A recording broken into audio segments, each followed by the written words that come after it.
Hello to any replayers. If you're a replayer, welcome and thank you for joining. If you want to participate, there are many ways for you to participate and interact. One is if you're watching it and anything I tell you resonates with you, tap tap tap on the screen to let me know that. And then you can also follow me on Twitter at joannazarach or on Snapchat at joannazarach, because video is my jam. So on Snapchat you can ask questions via video. I will answer them. So for everybody else joining live, welcome. It's Tuesday. Welcome to Money Habits. My name is Joanna Zarach. I broadcast every single day, 7 days a week at 10 a.m. Central Time. Why? Because I'm committed. Right. That's right. It's a very timely topic. So I actually talk about something on Tuesdays that I can also relate to, because on Tuesday I try to give you guys a task, right? So every Tuesday I'm like, okay, what is something that you can do to kind of try to get you a little bit further? I know there are people who talk about it, so they're probably more expert than me. There are definitely people who are making money on Periscope. I don't know, so you should try to follow them. Kim Garst, Alex Khan, some more experts at it. So, yeah, I think they do, but I think, I'm still like fairly new. We're talking 3 months into social media, even though I'm doing Periscope every day. So I'm getting better at Periscope, but I haven't tried to monetize. Anyhow, on Tuesdays we talk about a task. So here's what I want you guys to think about today. So I'm going to talk about this task, and I'm also going to talk about my Money Matters topics and maybe a little bit about an article that I read, which was 5 ways to become wealthy. But the task of today is to identify all the money lying around. What does it mean by money lying around? So it depends on your different people in different stages of life may have different sources of this money lying around. But I guarantee you that I know I have multiple sources of this money lying around. And it's things that we don't pay attention to and we don't look at as a resource. And sometimes we really need to harness that power of the small money, right? So I talk a lot about big money. Today I'm talking a little bit about the small money. But I think if you're not attentive to it, right? Like if you don't respect the money and even small amounts of money, then you tend to oversee it. So what are the different sources of money? I really want you guys to make a list, and I'm going to be making that because I started making a list and I realized my list needs to be longer. So I started making a list of all the gift cards. So if you've ever received a gift card or bought a gift card or redeemed it, it may be laying around. So I have a gift card problem perhaps, and one of the reasons is because I started pushing my reward points into gift cards. Like at some point I went to Citibank and they're like, ma'am, do you realize you have $600 worth of gift cards on your rewards points? And I was like, are they kidding me? Really? And I was like, no, I didn't realize that. I have all this, I signed up for this thank you card like years ago, and it built up to all of these rewards points. So I was like, okay. And it took me a while to figure out how to redeem the mechanics of logging into my account and figuring it out. So one of the things that I've learned about gift cards is it's really important to only get gift cards to places you already go to. So don't be aspirational in your gift card getting. So just because you're like, wow, wouldn't it be great to go to a place that I never go to? Don't do it. Don't do it. Okay? If you frequent Starbucks, for example, so this is my lessons, go where you are, get gift cards from where you are already going to, right? So examine where you spend your money and inject those gift cards into your cash flow. So instead of going I'm going to treat myself to something that I never do, and then you get a gift card and then you end up spending more money because the gift card seems like free money. So I do Starbucks and I do Gap and Banana Brands because they're really great because they'll accept any of those gift cards. If you have a Gap card or Old Navy, Banana Republic, they all the same company. So you can use gift cards across the different brands. And I shop for my children there and I shop for myself there. But before I got into streamlining my gift cards, I also had a bunch of gift cards to places I don't go. So I have to make a list. The other thing is like Groupons. If you've bought Groupons, I used to be a Groupon addict. I still have some outstanding out. That's just cash laying around. Granted, it's not the full Groupon value, but I paid for it and I need to use it. So make a list and make a plan. Like, how are you, like, understand that there's just a little bit of money there. Maybe you can just give it to somebody, right? Like maybe someone else can use the $10. I don't know. Like, but they're there. Okay, the second big area is benefit accounts. And what do I mean by that?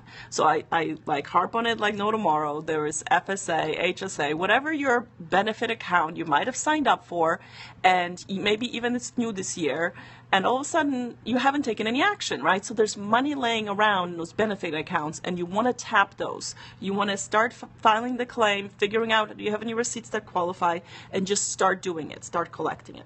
Okay. The third one, my favorite one, taxes. And you're like, how is taxes money laying around?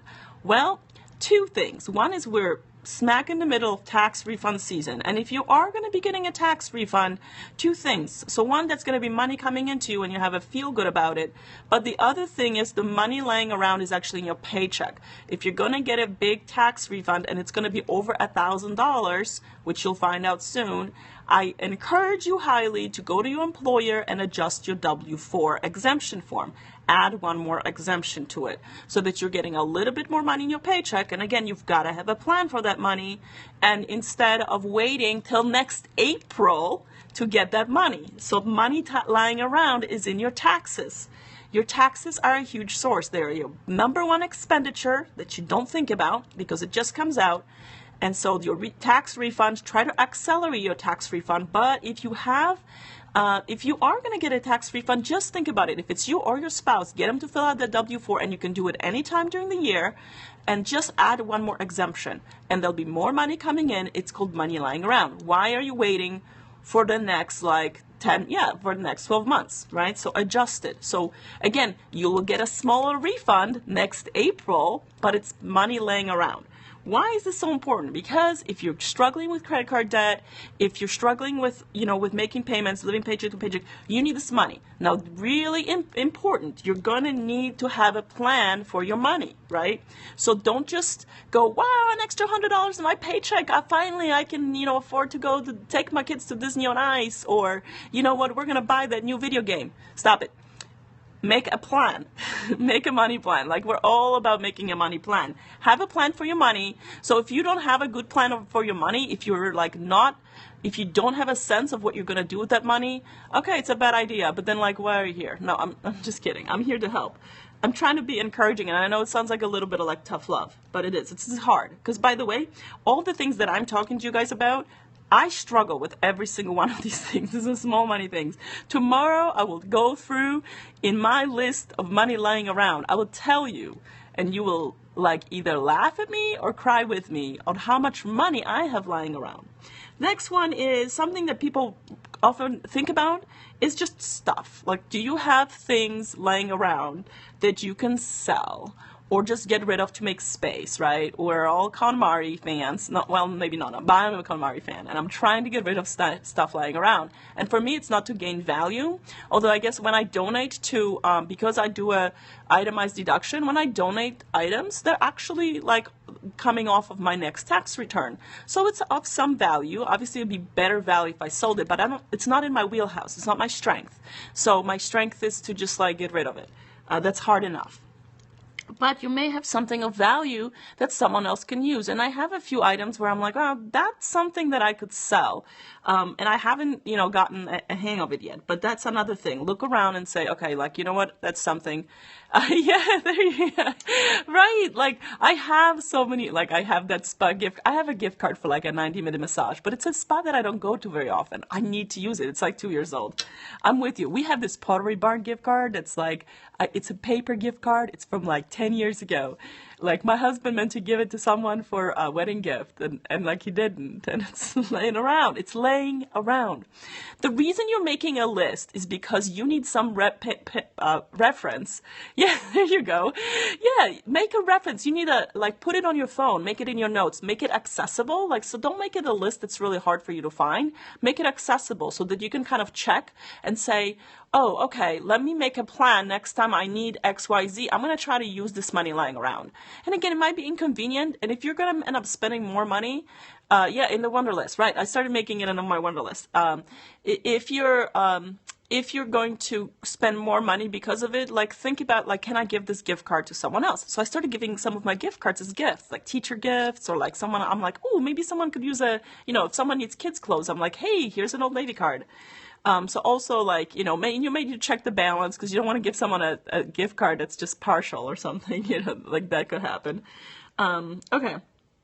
So the other thing is like it's not really money laying around in a sense that it's there, but I talked about it before. It's like things you pay for just in case because you might need them or you use them at some point. It's like subscription, things that come monthly, and so you have to take action to cancel it, but it may be money laying around, something that you're just kind of absentmindedly spending money on that you shouldn't do it. And that the final fun, and again, I've touched on before, is reward points. So if you have a reward credit card or any kind of reward points that you sign up for, like sometimes there's like survey sites that, you get paid, like you get money deposited in an account and then you can utilize it.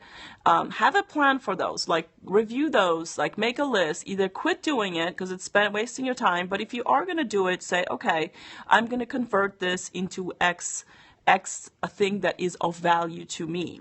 Only get things that are of value to you that you actually use. I really think that getting so it depends on your so I think that like some people do money back. So this is why I talk about gift cards. So it depends how disciplined you are about purchasing, redeeming for gift cards and then utilizing those gift cards. So the best quote unquote value, right? So again, if you're cash oriented, I don't know. I know that there's websites that go through this, right? So I know like I don't have a Discover card. I'll tell you about my experience. I have an American Express card, and that's because the fee that I pay is like I get so many points. So I drive all my transactions through my credit cards, and I only recommend it once you're kind of like past stage 1 of financial freedom, which means I have my cash flows way outweighs my spending. So I drive all my transactions through credit cards, everything. And so I build up a lot of points. So for me, it's worth it. There's probably a better one, but I like, there's a little bit of ego involved in having American Express and there's no limit. I use it. I also have the thank you card. So I think that my recommendation would be like, try to get one that's fee free. Because once you start paying the fees, the airline miles, it costs you money, so you're putting out cash to get those rewards. I think Capital One, except I quit Capital One. I'm holding a grudge against Capital One that's 10 years old. I'm holding a grudge against them because I was going through how much. So I think I did a calculation. An American Express, I think I used up I got $600 worth of rewards in a year, like that I redeemed. I try to see how much I actually redeemed. So it's like, I'm still $400 ahead of the $200 charge. So we're like $50, $50 a month. So it's not like, that's why I don't encourage people to get cards for points, especially if they cost money, because I think that's how they get you. And especially if you have, you still have a cash flow problem. So look for a card with no fee, like a Capital One. And again, I don't like Discover because a lot of places don't accept Discover. I mean, a lot of business, for business dealings, you'll be fine. But just I don't know, there's just this annoyance. That's why sometimes, I have a Visa because not everyone accepts American Express. So you have to pick a card, commit to it, right? And then follow through with the points. But at some point I had double cash card, nobody, oh, okay. Which one is it? Is it a Capital One? And so, yeah, I'll be the first one to tell you, I have not optimized my credit cards. I've not looked at them. They're kind of one of the stale things that's just sitting out there. Citi. Okay. Oh, okay. The Citi double rewards. Yeah, I have the thank you card. And again, I haven't optimized it. I haven't looked into it.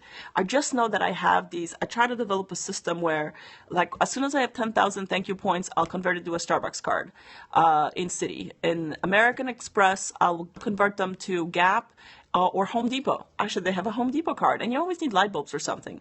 So conversion, like have a plan for the rewards. Mileage is like the bane of my existence because we have so many miles and they're so hard to use that we end up not using them. So that's why like reward points, that's money laying around.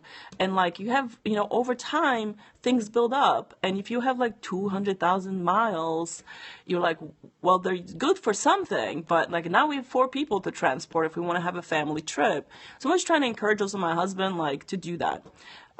Yeah, I think like you think if you're not utilizing miles, if you find out that if you're more restricted on time, and if you're looking at flights and you're like, look, I have to go on this date and I have to come back on this date, then you're not going to be able to use miles. I think miles are good when you're totally free to travel whenever, and then you're like, okay, I can get good leverage out of it.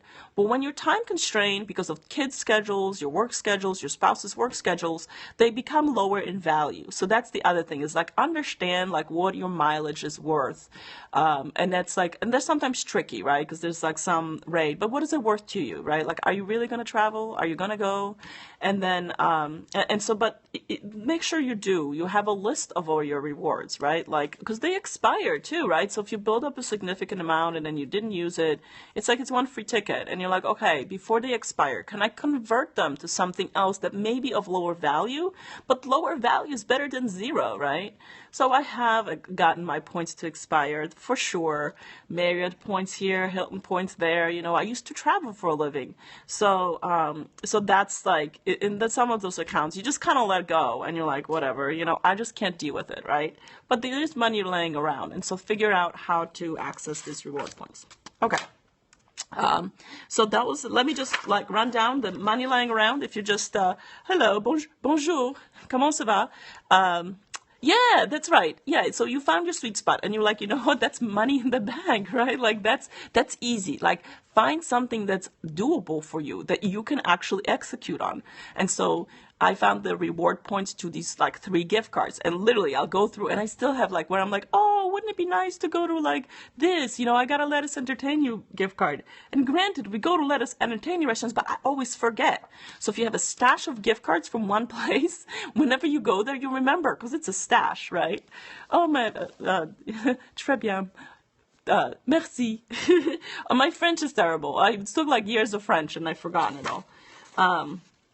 So let me run down money lying around. Make sure you make a list. And so tomorrow, walk the walk. I'm going to make my list because I started on my gift cards, but I have the benefit accounts. I have like, for example, like I just got my last dental bill from last year because my FSA for last year needs to get filled out, right? That's money lying around. And I can also submit my dependent care FSA because I already paid for the first quarter of the after school. Like it gets complicated, but like if you don't write it down, it's hard to check them off, right? It's hard to keep all that stuff in your head, so don't. That's why I'm making a list. So gift cards, Groupon, or anything that you paid for already, any benefit accounts that you have, whether they're fully funded or not, you don't have to wait till they're fully funded. We're already a month in. Taxes, examine your taxes, your tax refund and or your tax withholding. Just stuff, like do you have stuff lying around that's of value? The things you pay for because you think you might need them, your monthly subscriptions you might cancel, and then reward points. So those are the things that are your money laying around.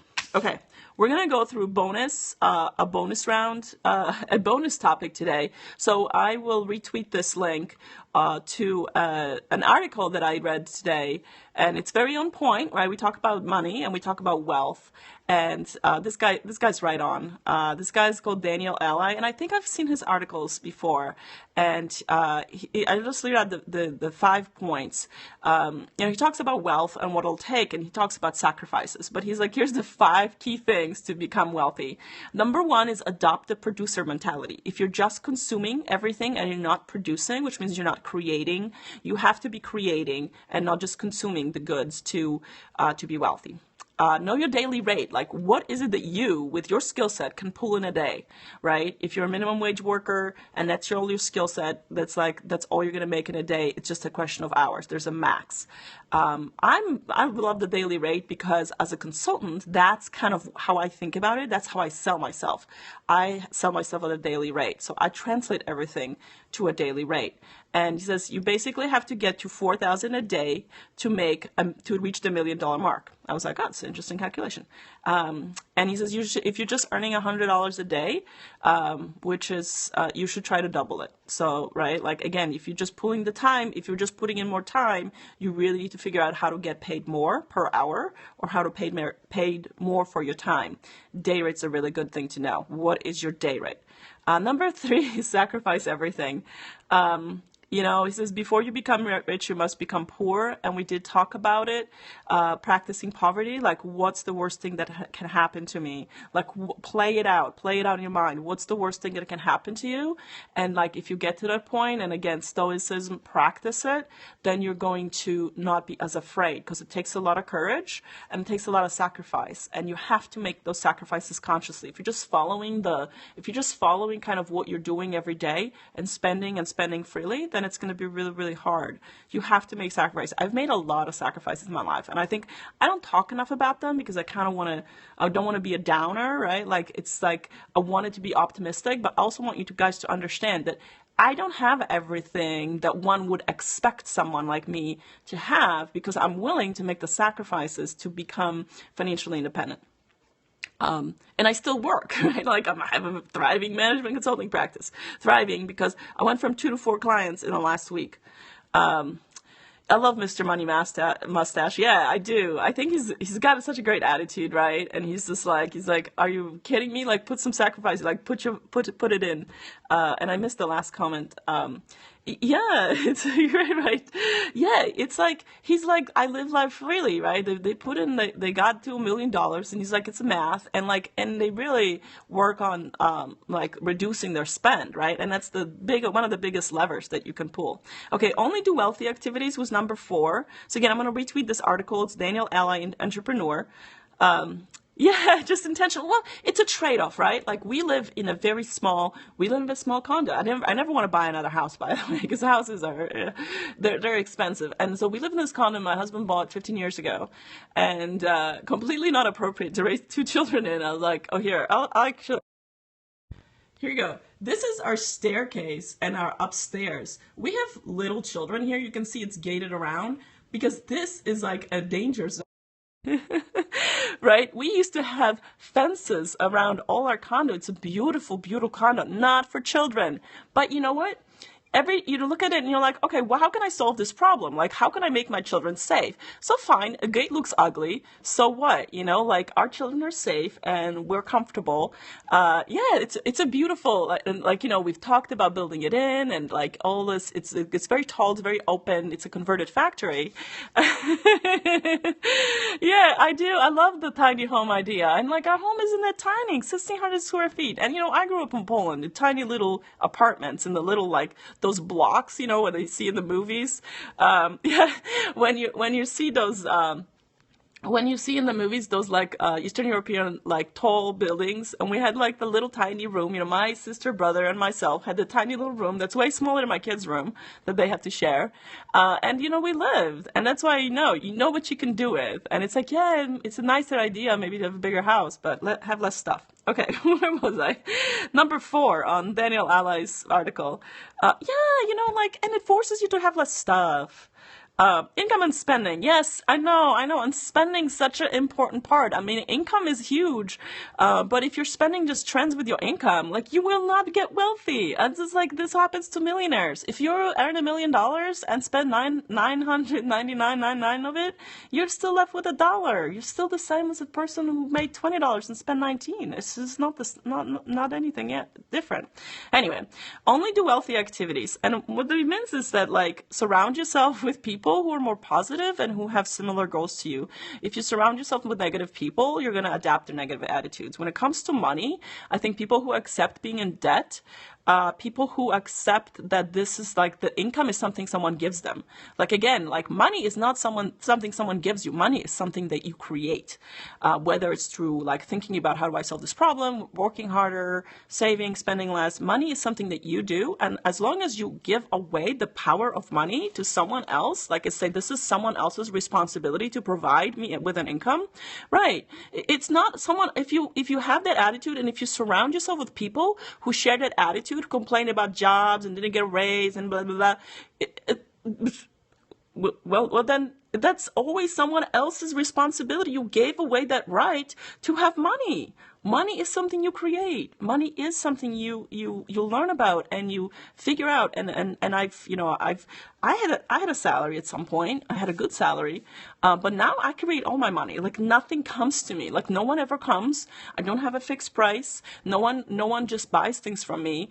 I create wealth. I create a product. I help people, and I size them up, and I'm like, for you, it's this much, and because I bring value to people, I bring value to their businesses, and they pay.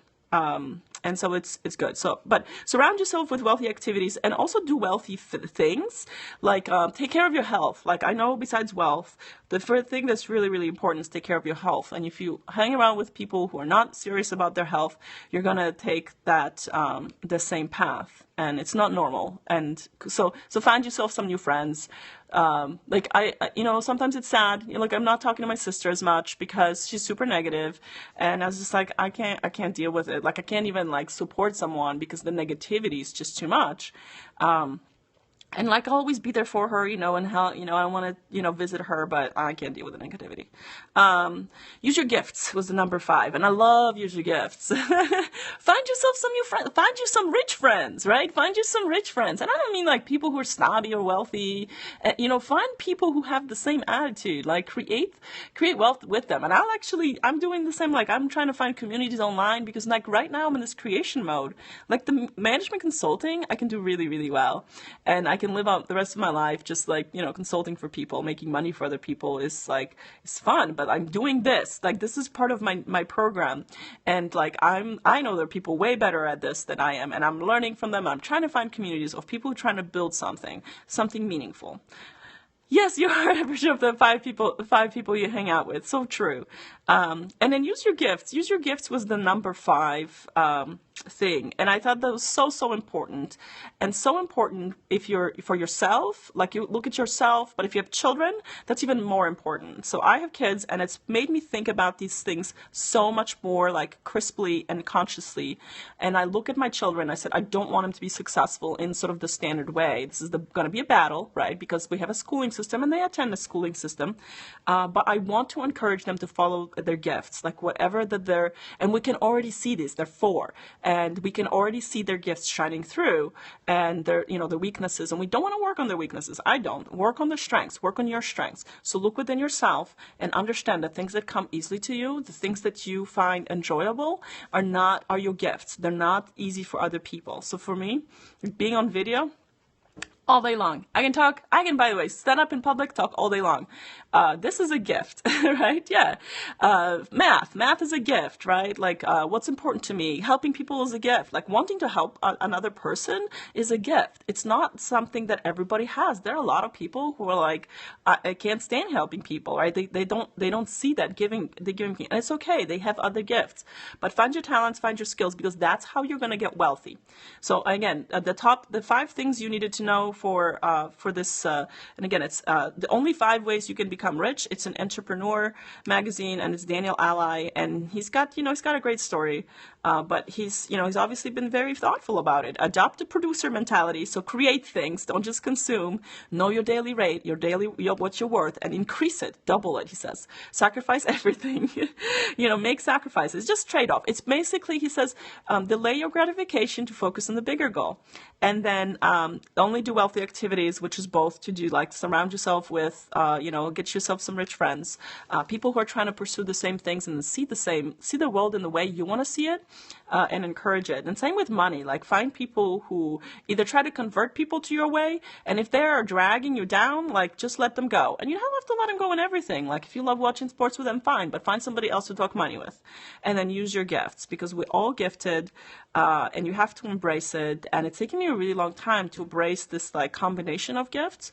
But for the last 3 years, one of my 5 priorities is use my gifts to help people. It's not make money. It's not all these other things. I have used my gifts to help people because I believe that when you invest yourself fully in that, the money will come. And that's why financial independence is so important, financial freedom. Because if you free yourself from the paycheck, you can follow the gift and it will take you to bigger wealth. 5 years, 10 years, I don't know, but that's it's like, yeah, but that's why it's so important to create that gap, right? To create that gap, especially when you have a family and responsibilities. You can't just be like, oh, I'm going to live in a car. Yeah, it is difficult to find people who will talk about money and who will talk about specifics, but I'm seeing more talk about it online. I'm seeing people encouraging each other to be a little bit more specific. I read an article about a woman who said, look, we're kind of talking about money with my friends in vague terms, and at some point when you cross that barrier and you say, blah, you say the number. This is how much I spend, right? And then you're able to help. You're able to like compare notes. And I want that to be, and again, not competitive, right? Because salary seems competitive. And again, salary is something someone else decided for you. It's not your choice when you have a salary. It's someone else's choice. And you're making them money. You're making the employer money. But just a real conversation about what's at stake and what are you willing to do.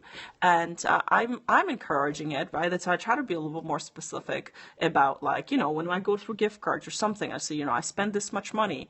What's a regular grocery budget? Is it 600 or 800? Like, are you spending 1,000? Maybe that's too much. Are you going out to eat? Are you, things like that where you try to normalize and you say, look, this is what it takes for me to get to a place of financial independence. So I don't know what you're doing, but like if you're spending $1,000 eating out every month and you're short, like, yeah, like I know that everybody wants to like live a rich life. So rich friends is different than rich life. People want to live the rich life, right? And they just want to when you hit a certain level of success, you're like, woohoo, I'm free. I should just spend freely. My friend, that's where you go, wow, you've reached you've gone and out. Yes, I still have a budget. So I do actually, one of the things I talk about, what's your rounding error? So my rounding error is about $1,000. Yeah, I may not look well. Like this t-shirt, by the way, this is my workout t-shirt. This is a Selfie Tell logo because it was free from a hotel. I don't owe any Lululemon. And I go to work out. I'm like, I sweat the same, right? I just don't own the expensive workout stuff. I buy my workout pants at Old Navy. I found this one style I like, and they're just cotton, stretchy cotton, and they're I try to buy them for my $10, with gift cards, because I don't want to have $1,000 Lululemon, and I could afford it, but I don't know. I sweat just the same in my old clothes. I kind of take a little pride of it, right? I'm just one of those stealthy people. I'm like, whatever. I go to the gym 5 days a week. That's more important than anything, so that I have the time to do that. I do have a budget. Oh, back to the budget. So what's your rounding error? So you got to know your rounding error. So I do have a budget, but I only keep track of the things that we are fixed. I don't worry about it. They're fixed, the decisions you make. And so we keep our, mortgage really low. Because it's again halfway through 15 years and it's a condo, so I keep track of I call it the discretionary spending. So I just want to keep track of how much we spend on food, because I can just or eating out, right? So food, eating out, some entertainment. I actually think more thoughtfully about vacations. So one of the things I've talked about is trying to convince my husband to do lower cost vacations. I'm so we're into camping, right? Camping is so low cost. So if you do a week of camping versus a week in a resort, you probably just save yourself $5 to $10 especially with 4 people flying somewhere. So that's that's a bigger it's a mental budget, right? I don't have a vacation budget. If he really wants to do something, my husband loves skiing, right? So he's gonna go skiing, but we consider taking our kids skiing. You know what? They're 4. They complain way too much. Let's not do it. Let's not do that just yet, right? Let's not invest in things that are that we're not ready for just because it looks good or it sounds fun or it's an image you have of yourself. So I do have a budget. I'm a big so I talk about Mint.com all the time. I'm on Mint every day. I know every penny I spend, and I don't track it. I'm oh, this was too much.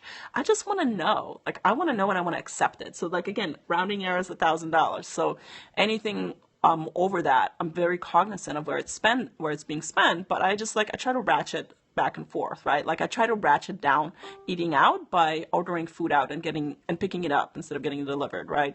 And so that's still the same service without actually like for like a third of the price.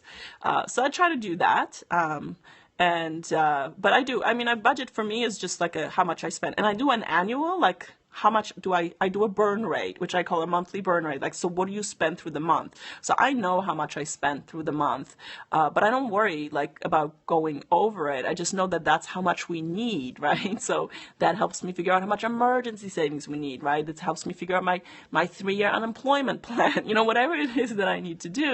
And also because I know my day rate, I know how to pull that trigger too. Like if ever, and again, like if ever like has gone out the window a long time ago, but it's made me more comfortable and more committed to doing the investing and the saving that I do, because like if ever like we weren't working, and my husband still works, so I try to encourage him to quit working so he can work out.